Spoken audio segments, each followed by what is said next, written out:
parang Paramore, gano'n, or Avril Lavigne. For me, nabigyan mo siya ng sarili mong atake. Nagtulog pop alternative. Parang medyo rock na nga eh, konti. Ay, pamain. Na-amaze ako nung nag-sing. Turbo ka sa moment ko ah. Yung modulation. Siguro meron ng part na yung na ikaw lang ang kasama. Both lines na yun.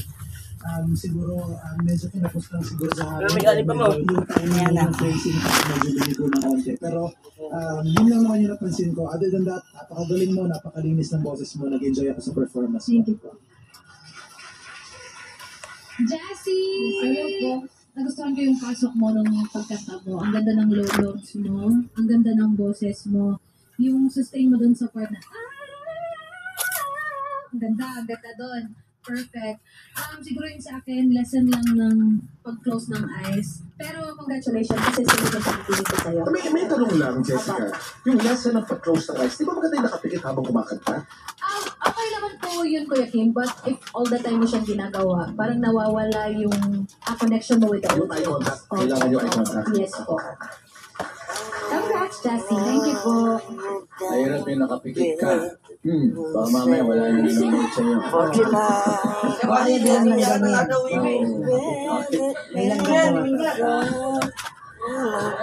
Bago sa namin to, pandinig namin yung style ng kanta mo, alternative pop. Maganda ang bigay ng boses mo. Quality, although minsan, nakukulang ka sa timing, yung ikaw lang ang kasama. Yung part na yun, tama na lahat yung timing, tama yung pasok, pero medyo nagkukulang ka ng konti ron. Parang nadadapa ka dun sa part na yun. Ewan ko kung bakit. Kaya lang, siguro isa yung lang yun. Medyo nakukulangan lang ako dun sa cambio. Dun sa mula sa pakaraw, papunta sa demo na malayan, yung part na yun. Nakukulangan lang, konting-konti lang naman.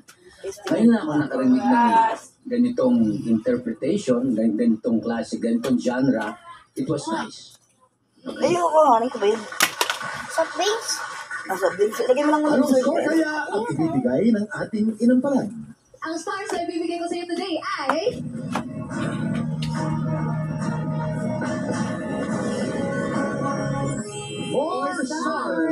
Four stars.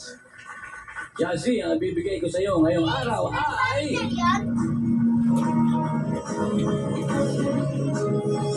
3 stars ang binigay ni Renz. Ayan, Jassy, medyo ibibiti muna natin kung anong score ang bibigay Dari, ha? Sa ngayon, kilalanin na natin ang ating pangalawang kalahok. Andiyan na po, si Chris Mateo.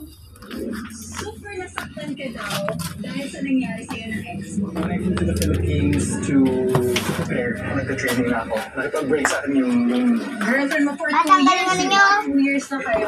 Ano yung iniisip ko na, yung parang sala, tapos biglang, ayun. Na-distract ako tremendously, pero ang naging parang way to heal and way to refocus myself was to write music, write songs, tapos talagang nakikinig lang ako sa music kasi I always say one of my goals is music heals, and sa experience ko, music talagang nakahilig sa akin.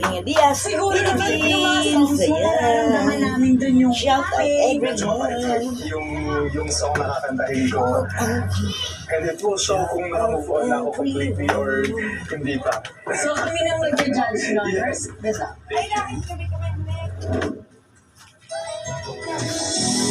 Tama ka naman dito, no? Hindi yung mga shirt ko. Tapos ano? Ako ba ko na? Nandun sa midran. Tapos ano? Short, maliit.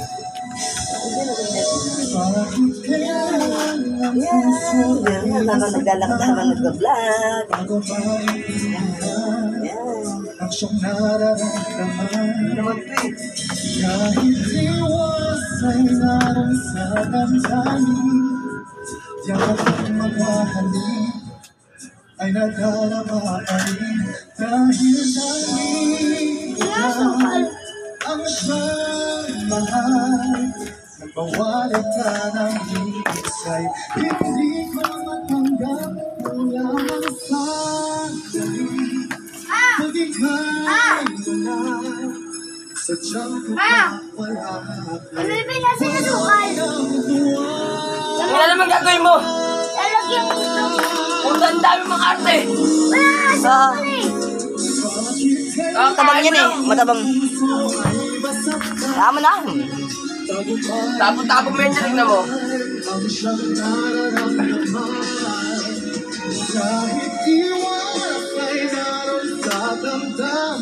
Gam-gam na naman dyan.